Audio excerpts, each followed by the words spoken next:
Constați cu stupoare că hainele nu-ți mai vin în ultimul timp?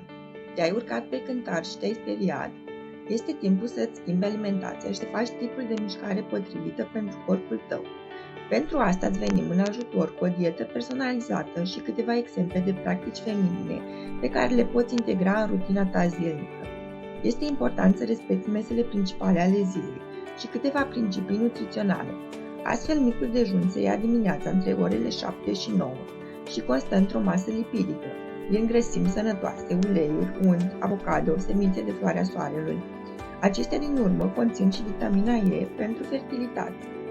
Prânzul se ia între orele 12 și 14 și constă într-o masă proteică, din carne, fasole, pește, ouă, ciuperci. Seara luăm cina nu mai târziu de ora 18 și constă într-o masă glucidică, din cereale, orez, cartofi. Este important să faci mai întâi o detoxifiere, să te odihnești suficient, să bei multă apă și să consumi iaurturi, chefir, ceai de kombucha pentru o digestie bună.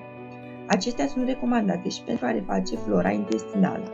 Îți venim în ajutor cu meniuri personalizate pe care le poți găsi și în cartea Echilibru Feminin și exerciții fizice pentru dereglări hormonale, pe care le poți găsi pe canalul de YouTube. Abonează-te pentru mai multe detalii. Sună acum la Energo Balance și hai să vedem cum poți slăbi sănătos într-un timp scurt. Mult succes!